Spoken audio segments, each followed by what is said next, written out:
Chemistry का जो सबसे हार्ड चैप्टर है वो है ऑर्गेनिक केमिस्ट्री। ऑर्गेनिक केमिस्ट्री में भी जो सबसे हार्ड टॉपिक आता है वो आता है नोमेनक्लेचर का। लेकिन अगर हम इसके रूल को समझ जाए तो हम आसानी से जो ऑर्गेनिक कंपाउंड का जो है नोमेनक्लेचर कर सकते हैं। तो उसके लिए सबसे पहला पॉइंट है कि हमें जो है कार्बन काउंटिंग याद रखना होगा। अगर कार्बन की गिनती ही नहीं आती है तो ऑर्गेनिक कंपाउंड का नोमेनक्लेचर आप कभी नहीं कर पाएंगे।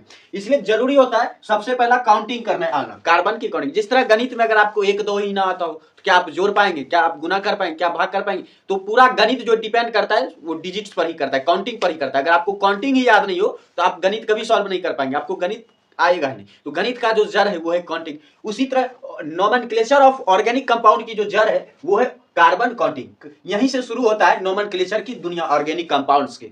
तो यहां पर मैंने जो 100 तक बताया है कि 100 तक आप कार्बन काउंटिंग कैसे कर सकते हैं। सबसे पहले जो आपको 10 कार्बन काउंटिंग याद रखना होगा, 1 से 10 तक। और ये जो 1 2 लिखा हुआ है ये कार्बनों की संख्या है। कार्बन काउंटिंग यानी कार्बनों की संख्या, कि एक कार्बन रहेगा तो उसे क्या बोलेंगे, तो वो हो जाएगा मेथ। फिर 2 हो जाएगा इथ, 3 कार्बन की संख्या को प्रोप बोलेंगे, 4 कार्बन को ब्यूट, 5 कार्बन तो pent, 6 carbon hex, 7 carbon hept, 8 carbon oct, 9 carbon non और 10 कार्बन डेक। तो इस तरह से आपको याद रखना होगा meth, eth, prop, but, pent, hex, hept, oct, non, dec. इस तरह से आप जब आप 10 याद रख लेते हैं तो उसके बाद जो 10 पॉइंट आपको याद रखना होता है कि ये तो सिंगल कार्बन की बात होगी। अगर सिंगल अगर अकेला कार्बन है तो मैथ हो जाएगा, अकेला कार्बन 1 तो मैथ, अगर अकेला दो कार्बन है तो ईथ का लगेगा। लेकिन जो है यहाँ पर जो है फिर उसके बाद जब कार्बन के जो +1 में आता है, यानी जैसे यहाँ पर 11 है यानी 10 + 1 कार्बन है, 10 + 1 कार्बन। तो जब भी +1 में कार्बन आएगा तो उसको जो हम अन से सूचित करते हैं, अन बोलेंगे। अब वहीं पर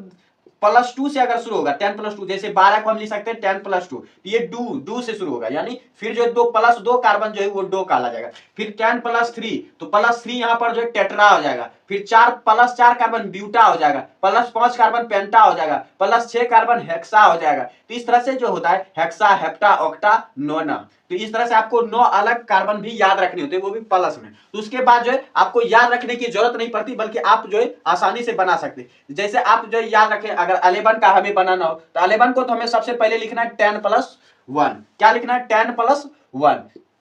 और कार्बन काउंटिंग ना हमेशा पाछे से काउंटिंग करके चलना है। जैसे ये 10 + 1 है तो इसको हम 1 + 10 भी लिख सकते हैं, 10 + 1 को हम 1 + 10 भी लिख सकते हैं। तो इस तरह से 1 कार्बन का क्या हो जाएगा? अन। वो क्या होगा? प्लस में है 1 इसीलिए अन। और 10 का क्या होता है? डेक। 10 का क्या होता है? डेक। तो अनडेक, ये क्या हो जाएगा? अनडेक। उसी तरह अगर 12 कार्बन का हो तो 2 + 10, 2 + 10, 2 का क्या होगा? +2 का मैंने क्या बताया? अगर +2 का जो +2 का कार्बन का जो गिनती होता है वो होता है डू, तो हो जाएगा डू। और 10 का क्या होता है? डेक, तो हो जाएगा डू डेक। तो इस तरह से आपको बनाना पड़ेगा। तो ये सिंगल कार्बन के लिए अकेला अगर है तो उसके बाद अगर प्लस में कार्बन आ रहा है +1 +2 +3 में, तो उसमें +1 कार्बन में अन लगेगा, +2 कार्बन में डू लगेगा, +3 कार्बन में टेट्रा, +4 कार्बन जो ब्यूटा, +4 तो पेंटा, +6 कार्बन तो हेक्सा, +7 तो हेप्टा, +8 तो ऑक्टा, +9 तो नोना। इस तरह से तो ये 11 का फिर हो जाता है अनडेक, 12 डूडेक, 13 टेट्राडेक, 14 ब्यूटाडेक, 15 पेंटाडेक, 16 हेक्साडेक, 17 हेप्टाडेक, 18 ऑक्टाडेक, 19 नोनाडेक और 20 का आता है इकोस।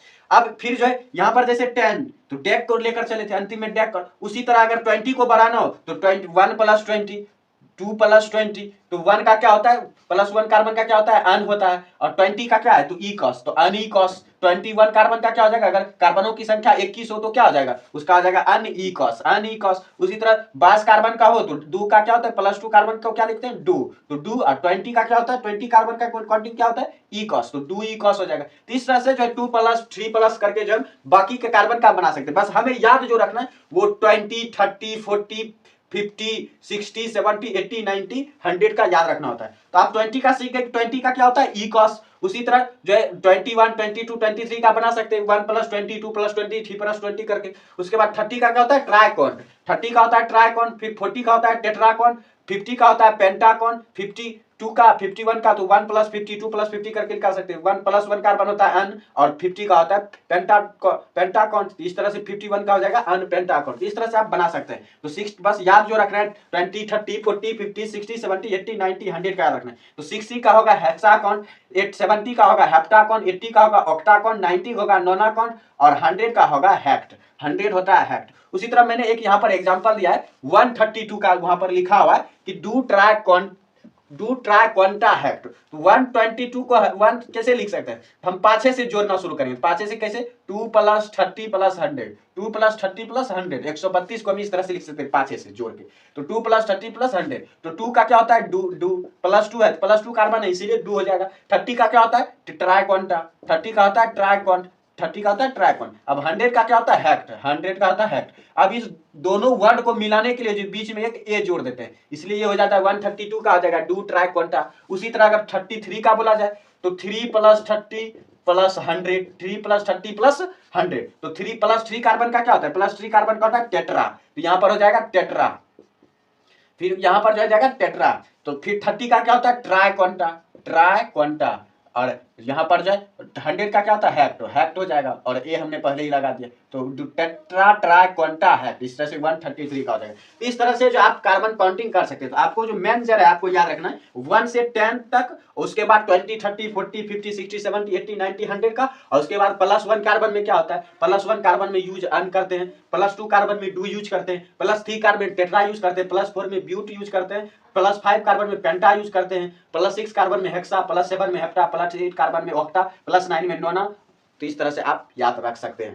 तो ये था पार्ट 1 ऑर्गेनिक कंपाउंड का, क्योंकि यही जड़ है, यहीं से जो ऑर्गेनिक नोमेनक्लेचर की दुनिया शुरू की। सबसे पहले आप इसे कर लीजिए, तभी जाकर आप नोमेनक्लेचर अच्छे से सीख पाओगे।